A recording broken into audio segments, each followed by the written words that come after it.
I'd like to tell you the amazing story of a little woman from small-town mid-America who liberated millions of people.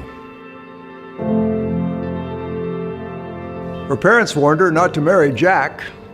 Brought up in a family of hard drinkers, Jack had a taste for whiskey. Jobs are hard to come by, and it didn't help that Jack's drunkenness got him repeatedly fired. Their family was forced to move at least 10 times in 14 years. Nellie Clyde Wilson eked out a meager living by taking in sewing and laundry and somehow managed to make the meal stretch for Jack and her 2 boys. She barely scraped together the rent money, yet she never lost her sense of humor or optimism. Her youngest boy often said that she was the most positive woman in his life. Her boys observed the way she loved Jesus. Taking food to the jailhouse to feed prisoners, they watched her subsist on crackers because she had taken her meal next door to a sick neighbor. She steeled them with discipline, lavished them with love. Every night she read them stories about good and evil. Her youngest son's favorite was about a knight in shining armor who conquered an evil empire. From Nellie, this little boy learned how to dream big dreams and overcome impossible odds. She nurtured his love for acting, told him that he could change the world. We remember this wisp of a woman by her married name, Nellie Clyde Wilson Reagan.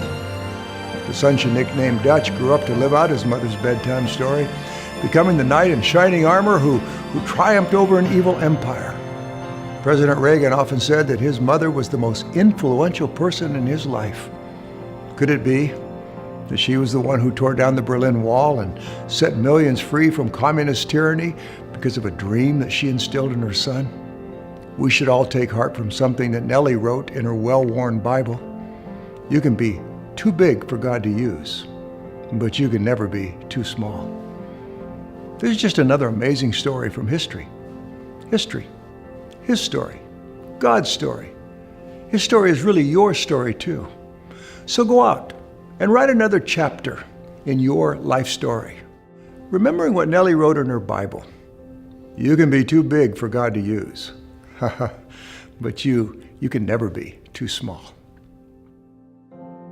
If you'd like to learn more about ordinary people with extraordinary achievements, small people who defeat the mighty, unlikely people God uses for His purposes, go to robertapeterson.org and order the Book of Amazing Stories. You'll be inspired and amazed.